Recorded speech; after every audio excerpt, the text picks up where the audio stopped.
Hello and welcome to 1973 and welcome to one of the most sought after Porsches in the entire world. This is a 1973 911 Carrera RS.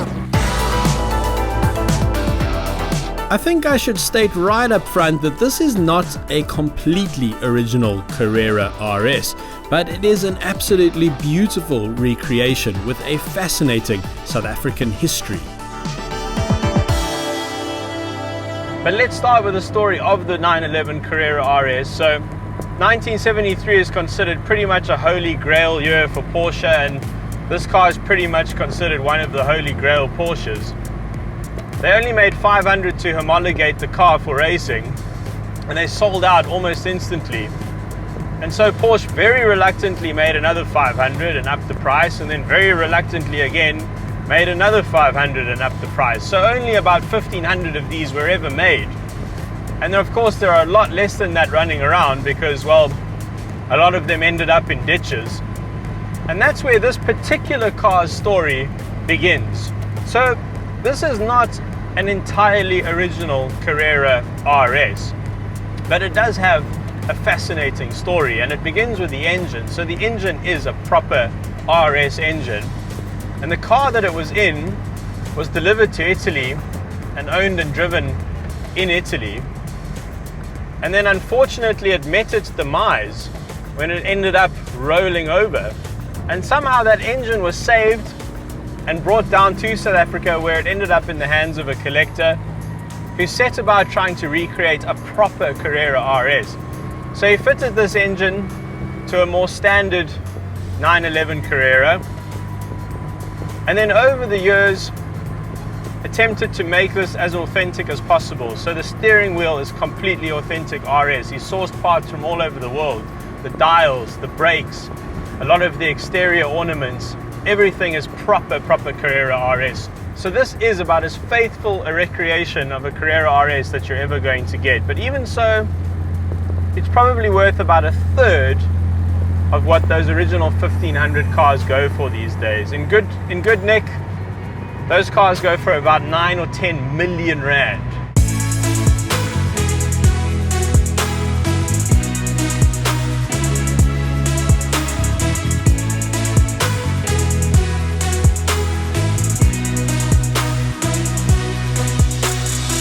So let's chat a bit more about this engine. 2.7 litre naturally aspirated, flat six, running through a 5-speed manual transmission, which is a little tricky to operate, if I'm honest.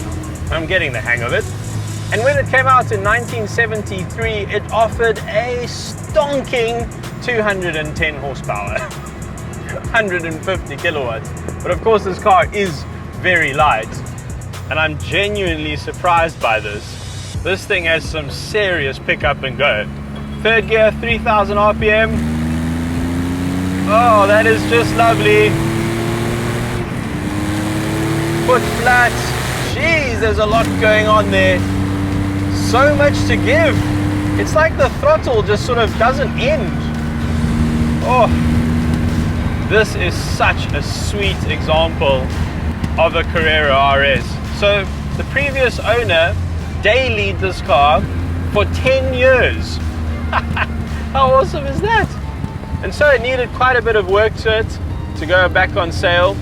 The engine has been completely rebuilt. The injection system was sent to Germany to be reconditioned. It's had a complete mechanical overhaul. They sourced the perfect tires for it, so it's running on nice new rubber. And basically Crossley and Webb have overseen a really loving and thorough restoration of this vehicle for it to go on sale. And I think let us remind ourselves that this car is 47 years old.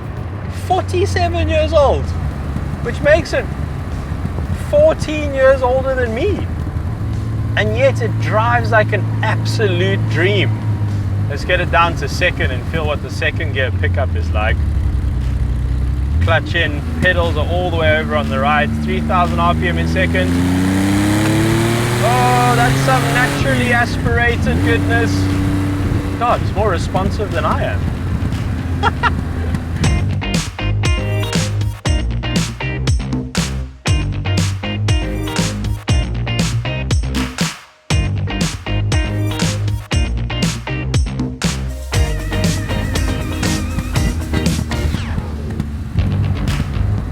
a lot of people, and I know quite a few of them, who are utterly addicted to Porsche. And I'm sort of only recently starting to get into this cult of Porsche, but I do see why people love these cars so much. I really do.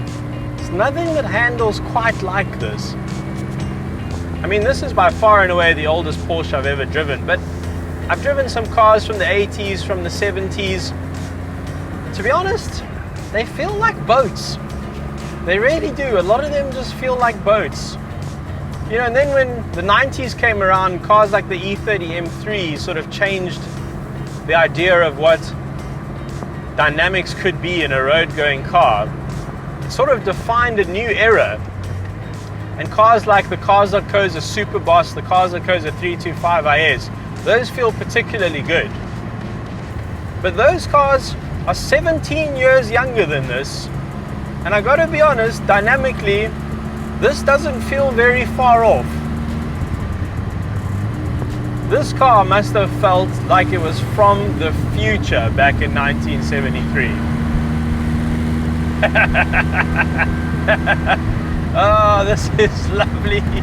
Every time I drive an old car, I say the exact same thing, but it is so true. I can't avoid saying it.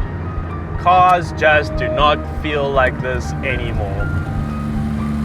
You are so removed from the driving experience. Even if you can find a sports car with a manual gearbox, which Porsche hasn't given up on just yet, unlike some other manufacturers. I can't believe how well this car pulls. What an absolutely lovely feeling. This thin little steering wheel, so much feedback coming through the steering column, through my backside. Let's open up third again over this little kink. Flat foot. Sheesh! What the hell? Where does all that power come from?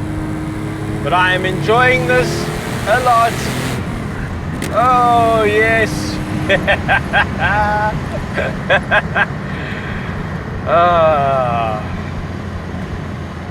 Okay, this car wasn't on my bucket list, but now it is. Now it is firmly on my bucket list with a big tick next to it.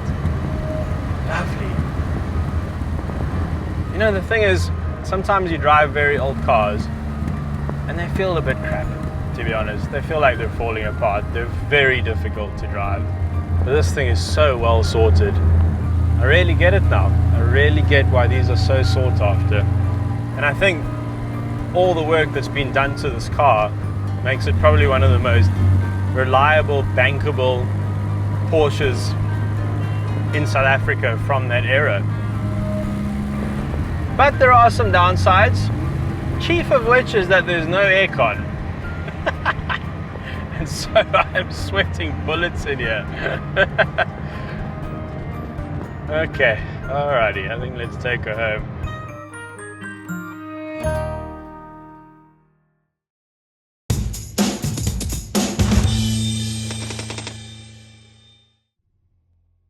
Did you know that we also sell really awesome car-themed merchandise? Check out our range of custom t-shirts and prints at our online store now. Simply click on the square box on your screen and we'll take you there, or the link is in the description below. Thanks for watching.